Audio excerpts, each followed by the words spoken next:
हमारी संस्कृति, हमारे संस्कार सदा रहें हमारे साथ। सब्सक्राइब करें तिलक।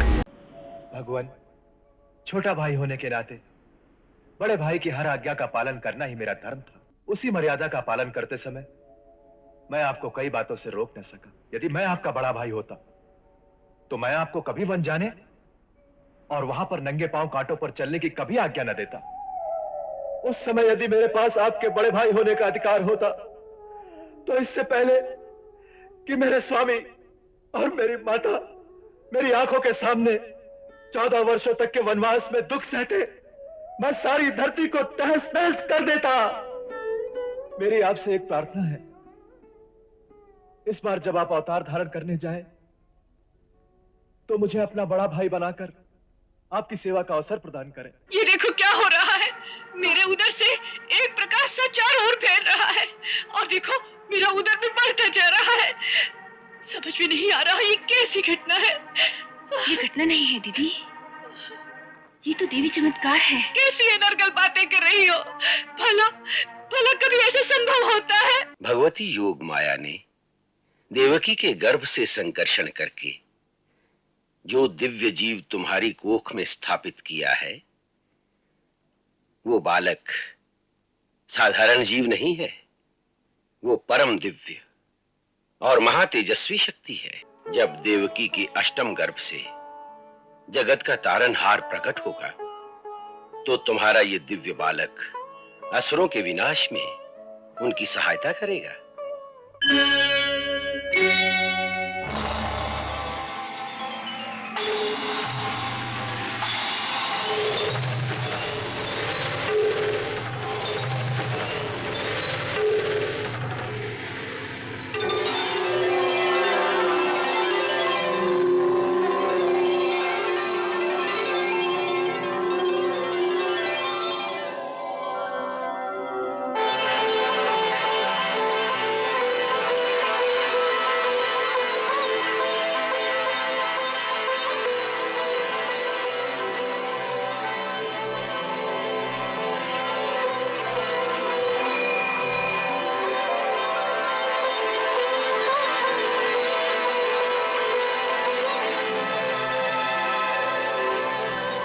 स्वागत है शेष जी। क्षीर सागर छोड़कर गोलोक में पधारने का कारण? हे परमेश्वर, एक विनती लेकर आपकी सेवा में आया हूं। कहिए। प्रभु, आप तो घटघट वासी हैं। प्रत्येक प्राणी के हृदय की बात आपसे छुपी नहीं, फिर भी पूछते हैं तो निवेदन करता हूं। भगवान, जब आपने अपने विष्णु स्वरूप द्वारा धरती पर श्री राम के रूप में अवतार धारण किया, तो मैं आपके छोटे भाई लक्ष्मण के रूप में आपके साथ आपकी सेवा के लिए गया था। परंतु उस जन्म में मुझे बहुत पीड़ा सहनी पड़ी। मेरा हृदय बहुत व्यथित रहा। क्यों? हमने आपसे बहुत परिश्रम कराया, बहुत सारे कठिन कार्य आपके द्वारा सिद्ध कराए, इसीलिए ना? नहीं प्रभु, नहीं, ऐसा मत कहिए प्रभु। मैं तो आपका सच्चा सेवक हूं। कठिन कार्य और परिश्रम से मेरा हृदय व्यथित नहीं हो सकता। तो फिर क्या कारण था आपकी व्यथा का? भगवान, छोटा भाई होने के नाते बड़े भाई की हर आज्ञा का पालन करना ही मेरा धर्म था। उसी मर्यादा का पालन करते समय मैं आपको कई बातों से रोक न सका।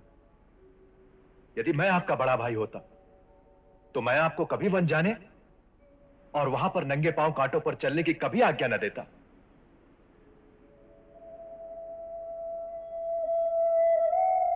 प्रभु, जब आपके चरण कमलों से रक्त की एक बूंद निकलती थी तो मेरे हृदय से वेदना की धारा बहने लगती थी। उस समय यदि मेरे पास आपके बड़े भाई होने का अधिकार होता तो इससे पहले कि मेरे स्वामी और मेरी माता मेरी आंखों के सामने 14 वर्षों तक के वनवास में दुख सहते, मैं सारी धरती को तहस नहस कर देता। इसलिए हे प्रभु, मेरी आपसे एक प्रार्थना है, इस बार जब आप अवतार धारण करने जाएं, तो मुझे अपना बड़ा भाई बनाकर आपकी सेवा का अवसर प्रदान करें।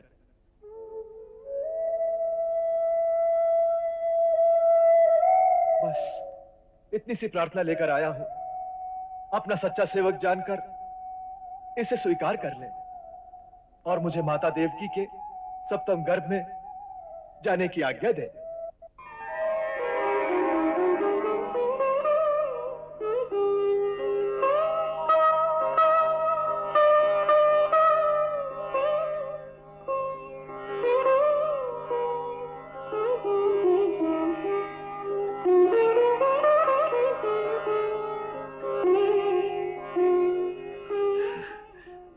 अच्छी बात है, तथास्तु।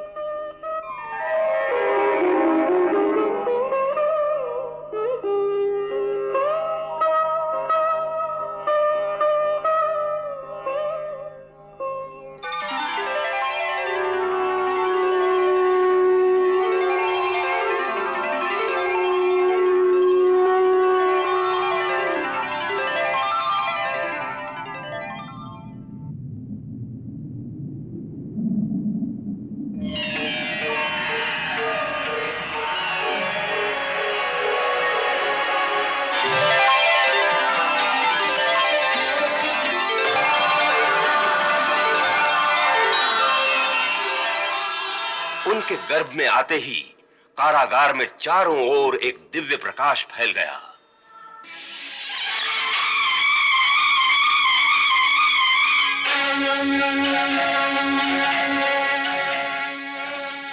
जब कंस ये देखने आया तो थोड़ी देर के लिए उसकी आंखें अंधी हो गईं।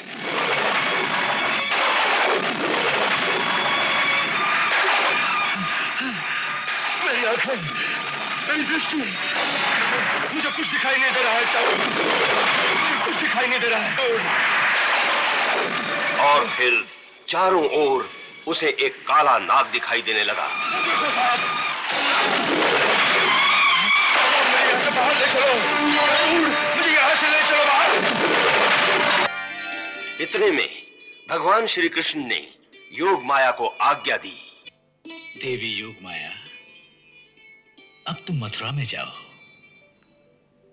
वहां कारागार में वसुदेव और देवकी बंदी हैं। इस समय मेरा वो अंश, जिसे शेष कहते हैं, देवकी के उदर में गर्भ के रूप में स्थित है। दुरात्मा कंस उनके तेज से भयभीत होकर उनका अनिष्ट करने की सोच रहा है। सो हे कल्याणी, शेष जी को तुम देवकी के गर्भ से निकालकर वसुदेव की दूसरी पत्नी रोहिणी के गर्भ में स्थित कर दो। रोहिणी इन दिनों गोकुल के नंद बाबा के घर में गुप्त रूप से निवास कर रही हैं। सो हे भद्रे, तुम शेष जी को वहीं पहुंचा दो।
अर्धरात्रि में हमारी निद्रा भंग करने का कारण ऐसा क्या हो गया है? क्षमा करें महाराज, आपकी आज्ञा है कि राजकुमारी देवकी का कोई भी समाचार हो वो तुरंत उसी क्षण आप तक पहुंचाया जाए। क्या समाचार है? क्या 7वें बालक का जन्म हो गया? जन्म नहीं महाराज, उनका गर्भपात हो गया है। गर्भपात? असंभव। ये सत्य है महाराज। कहीं ऐसा तो नहीं कि बालक ने जन्म लिया और उसे कहीं छुपा दिया हो? विष्णु इसी प्रकार छल करता है। नहीं महाराज, बालक इतनी जल्दी नहीं हो सकता। मैं अभी सचमुच देखकर आई हूँ। देवकी का गर्भपात हो गया है। उनके शरीर से जो प्रकाश निकल रहा था वो भी नहीं रहा। ये भी विष्णु का ही छल है।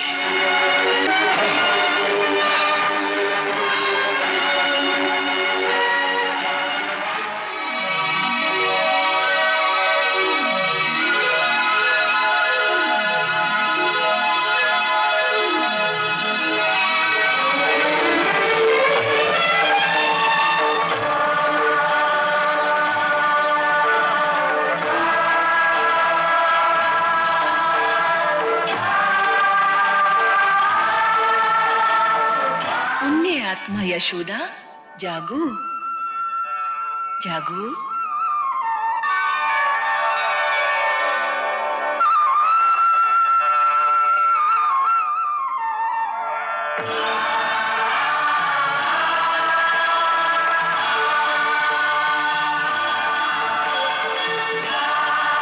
हे भद्रे, मैं तुम्हें एक गूढ़ रहस्य की बात बताने आई हूं। सर्वेश्वर भगवान की प्रेरणा से मैंने देवकी के उदर से उसके 7वें गर्भ का संकर्षण करके अभी अभी उसे देवी रोहिणी के गर्भ में स्थापित कर दिया है। वसुदेव जी की ये संतान अनंत शक्तिशाली और परम दिव्य है। ये महाबली संकर्षण है जो समस्त सुखों को देने वाले और समस्त आपदाओं से रक्षा करने वाले हैं। बड़े आदर से उनकी सेवा और लालन पालन करना तुम्हारा कल्याण होगा। मैं तुम्हें एक और रहस्य बताने आई हूं। स्त्री के 2 परम सुख हैं। एक धर्मात्मा पति की अर्धांगिनी बनना और दूसरा अच्छी आज्ञाकारी संतान की माता होना। ये दोनों सुख तुम्हें प्राप्त होंगे। परंतु हे देवी माता, मेरा सुख तो अभी आधा ही है। पत्नी बनने का सुख तो प्राप्त है, परंतु संतान का मुख देखने की लालसा अभी अधूरी है। अब उसका शुभ समय भी आ गया है। अपने कुल गुरु महर्षि शांडिल्य से प्रार्थना करो कि वो संतान प्राप्ति के लिए तुम दोनों से यज्ञ कराएं, तो अति शीघ्र ही तुम्हारी गोद भी हरी हो जाएगी।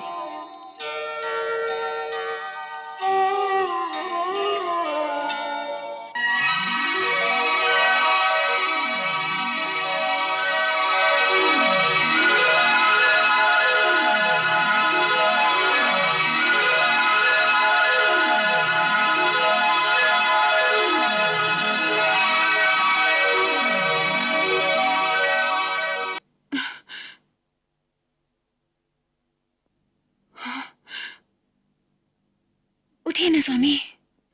हाँ? अभी अभी देवी माता आई थी। तुमने कोई स्वप्न देखा होगा यशोदा। जाते हुए देवी माँ ये फूल मुझे दे गई थी। निश्चय ही तुमने देवी के साक्षात दर्शन किए हैं यशोदा। देवी के दर्शन का फल अवश्य ही शुभ होगा। परम फल का तो मुझे स्वयं वो आशीर्वाद दे गई हैं। उन्होंने कहा है कि अब मेरी गोद भरने का शुभ समय आ गया है, और उन्होंने ये भी कहा कि गुरुदेव शांडिल्य से कहो कि शीघ्र ही तुमसे संतान प्राप्ति के लिए यज्ञ कराएं। और सुनिए, वो एक और रहस्य की बात कह गई हैं। कैसा रहस्य? उन्होंने कहा है कि उन्होंने देवकी के उदर से उनके 7वें गर्भ का संकर्षण करके उसे रोहिणी दीदी के गर्भ में स्थापित कर दिया है। भाभी के गर्भ में? हाँ। इसका अर्थ है ये कोई बड़ा दैवी चमत्कार है। ये कोई साधारण बात नहीं। भाभी को ये सब कुछ कैसे समझाएंगे? यशोदा! यशोदा! यशोदा! भाभी, यशोदा! हे प्रभु, ये देखो क्या हो रहा है। मेरे उदर से एक प्रकाश सा चारों ओर फैल रहा है और देखो मेरा उदर भी बढ़ता जा रहा है। समझ में नहीं आ रहा ये कैसी घटना है। ये घटना नहीं है दीदी, ये तो देवी चमत्कार है। देवी चमत्कार? ये क्या कह रही हो तुम यशोदा? मैं सच कह रही हूँ दीदी। देवी माता ने स्वयं मुझे ये सब बताया है। उन्होंने कहा है कि ये देवकी बहन का 7वां गर्भ है, जो संकर्षण द्वारा उन्होंने देवकी के उदर से आपके गर्भ में स्थापित किया है। बालक का नाम महाबली संकर्षण है। कैसी अनर्गल बातें कर रही हो यशोदा, कैसी अनर्गल बातें कर रही हो। भला भला कभी ऐसा संभव होता है?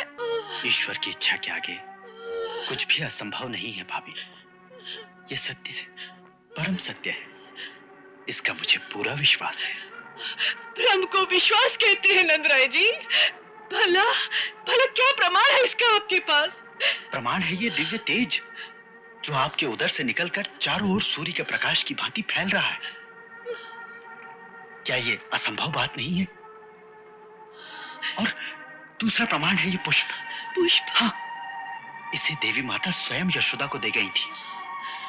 मनुष्य की बुद्धि ईश्वर की माया का पार नहीं पा सकती। दैवी चमत्कारों को बुद्धि के तर्क से नहीं मापा जा सकता। आपके परामर्श अनुसार मैं इतने वर्षों तक आपके घर में एक साध्वी का वेश धारण करके रहती रही। यहाँ गांव वालों को भी मालूम नहीं कि मैं कुमार वसुदेव की पहली पत्नी रोहिणी हूँ। ऐसी अवस्था में ये समस्या कितनी विकट है, हम सबकी कितनी निंदा हो सकती है। तनिक सोचिए, कौन मानेगा कि ये देवी चमत्कार है नंदराय जी? कौन मानेगा? यशोदा, इस समय मुझे तो केवल एक ही मार्ग सुझाई दे रहा है कि मैं यमुना नदी में जाकर अपनी जान दे दूं। दीदी, नहीं भाभी नहीं, आप विश्वास रखिए। ये सब देवताओं का कार्य है। इसमें अवश्य ही शुभ होगा। कौन समझ सकता है नंदराय जी, और कौन समझ सकता है? हमारे कुलगुरु शांडिल्य साक्षात देवता हैं। वो दिव्य दृष्टि से देखकर सब कुछ बता सकते हैं। पुत्री, तुम तो एक राजकन्या हो। तुम्हें साधारण स्त्रियों की भांति इतनी जल्दी विवल नहीं होना चाहिए। तुम्हारी ओर देखता हूं तो निंदा करने की जगह मेरा हृदय बरबस तुम्हें प्रणाम करने को चाह रहा है।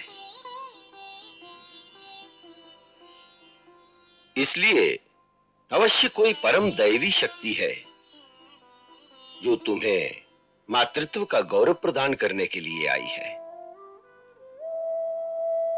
तुम्हारे शरीर से कोई दिव्य कांति छलक रही है, जैसे कोई सूर्य को एक घट में बंद कर दे। परंतु गुरुदेव, आप तो दिव्य दृष्टि से देखकर बता सकते हैं कि इन सब चमत्कारों का रहस्य क्या है। नंदराय जी, मैं इतनी पीढ़ियों से तुम लोगों के वंश के कुल गुरु होने का दायित्व संभाले बैठा हूं। इसलिए मैं ये तो कह सकता हूं कि माता भगवती ने यशोदा को स्वप्न में आकर जो ये भविष्यवाणी की है कि यशोदा की गोद शीघ्र ही भरने वाली है, वो पूर्णतया सत्य है। परंतु देवी रोहिणी वृष्णि वंश की रानी है। वृष्णि वंश के कुल गुरु होने का भार ब्रह्मा जी ने परम पूजनीय महर्षि गर्ग को सौंपा है। इनके बारे में पूर्ण ज्ञान उन्हीं को हो सकता है। फिर भी इस समय ये तुम्हारी आश्रिता है, तो अपना कर्तव्य समझकर ध्यान द्वारा मैं इनकी समस्या का उत्तर भी ढूंढने का प्रयास करता हूं।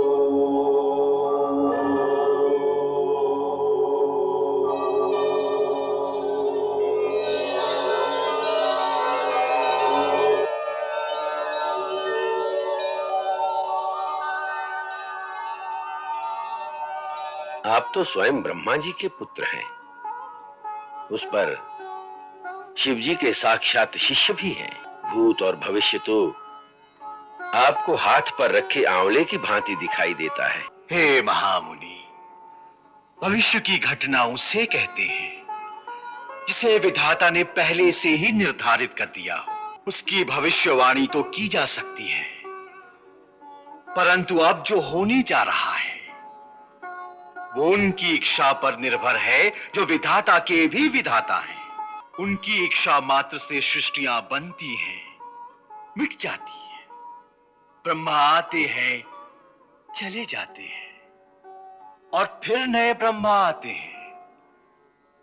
वो अब क्या करेंगे, कैसे करेंगे, वो कौन बता सकेगा। हाँ, देवलोक और दूसरे सभी दिव्य लोकों में मैं जहां जहां गया, वहां इस बात की चर्चा अवश्य है कि वराह कल्प की 28वीं चतुर्युगी के द्वापर युग में भगवान श्री कृष्ण धरती पर स्वयं पधारेंगे।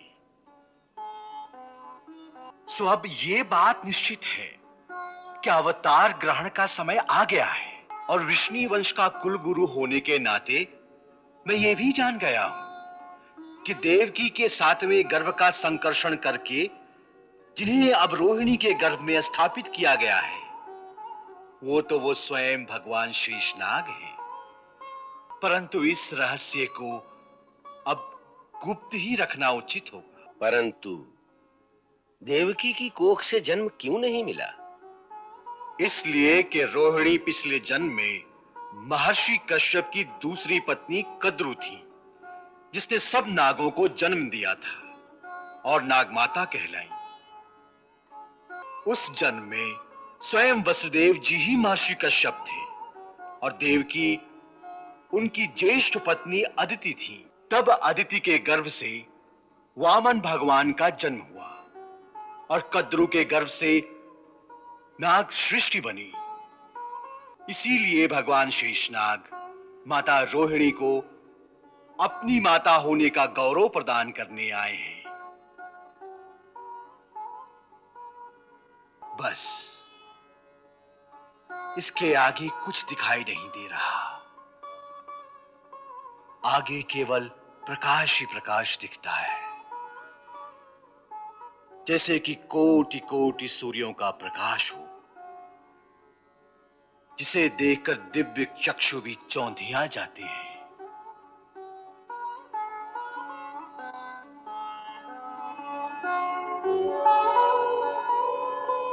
पुत्री, भगवती योग माया ने देवकी के गर्भ से संकर्षण करके जो दिव्य जीव तुम्हारी कोख में स्थापित किया है, वो बालक साधारण जीव नहीं है। वो परम दिव्य और महातेजस्वी शक्ति है। जब देवकी के अष्टम गर्भ से जगत का तारनहार प्रकट होगा, तो तुम्हारा ये दिव्य बालक असुरों के विनाश में उनकी सहायता करेगा। ये तुम्हारे पति की ही संतान है, इसलिए इसे धारण करने में तुम्हारी कोई निंदा नहीं करेगा। संसारी आने वाले युगों में इस महाशक्ति की माता होने के नाते तुम्हारी स्तुति करेंगे। परंतु आज का संसार क्या कहेगा? पुत्री, ये भी दैवी विधान ही समझो, जिसकी प्रेरणा से इतने काल तक तुम गोकुल में प्रकट रूप से नहीं रही, एक साध्वी बनकर रही हो। अब आज तुम्हें नंदराय जी प्रकट रूप में वसुदेव पत्नी रानी रोहिणी के रूप में गोकुल ले जाएंगे।